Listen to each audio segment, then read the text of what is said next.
வணக்கம். திராவிட முன்னேற்றக் கழகத்தின் ஆட்சியவே கலைக்க வேண்டும். நீதிமன்றம் வெளியிட்டுள்ள மிக முக்கியமான அறிவிப்பு, செந்தில் பாலாஜி அவர்கள் சிறையில்தான் அடைக்கப்பட உள்ளார்.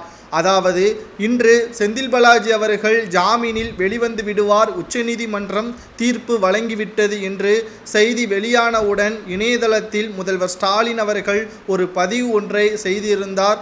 நேர்மைக்கு கிடைத்த வெற்றி என்று ஒரு பதிவு ஒன்றை செய்திருந்தார்.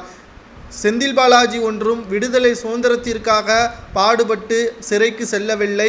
ஊழல் வழக்கு, அதுவும் சட்டத்திற்கு விரோதமாக பண பரிவர்த்தனை செய்ததன் காரணமாகத்தான் செந்தில் பாலாஜி அவர்கள் புழல் சிறையில் அடைக்கப்பட்டார். இது முதல்வர் ஸ்டாலின் அவர்களுக்கு நன்றாகவே தெரியும்.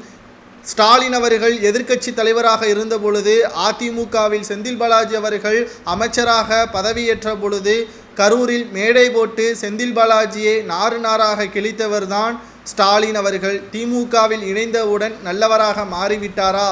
செந்தில் பாலாஜி அவர்களைப் போல ஊழல்வாதிகள் கைது செய்யப்பட்ட உடனே அவரது பதவி பறிக்கப்பட வேண்டும். அந்த வழக்கின் முடிவுகள் வெளியாகும் வரை அவருக்கும் கட்சிக்கும் எந்த ஒரு சம்பந்தமும் இல்லை என்று தலைமை வெளியிட்டால் மட்டும்தான் திமுக சரியான பாதையில், மக்கள் பாதையில் சென்று கொண்டிருப்பதை நம்மால் பார்க்க முடிகிறது.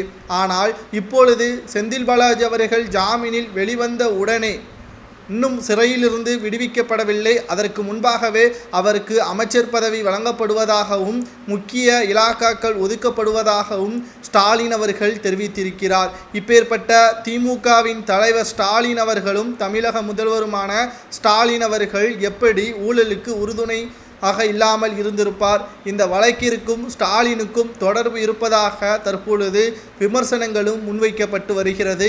ஸ்டாலினை விமர்சனம் செய்யக்கூடியவர்கள் யாராக இருந்தாலும் சிறையில் அடைக்கக்கூடிய வகையில்தான் திமுகவின் ஐடி விங்ஸ் செய்து வருகிறது.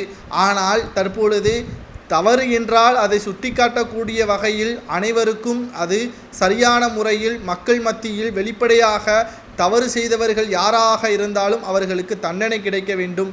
அந்த வகையில் செந்தில் பாலாஜி அவர்களுக்கு இவ்வளவு ஆதரவாக செயல்படக்கூடிய ஸ்டாலின் அவர்களும் இதில் சிக்கியிருப்பார் என்றும், இதில் உறுதுணையாக அந்த சட்டத்திற்கு விரோதமான பண பரிவர்த்தனையில் தொடர்பு இருந்திருக்கலாம் என்ற தகவலும் வெளியாகி இருக்கிறது.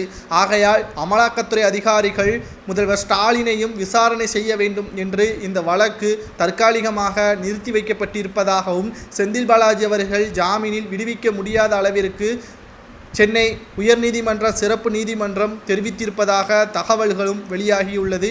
இதை பற்றி உங்களது கருத்துக்களை கமெண்ட் வாயிலாக கூறுங்கள்.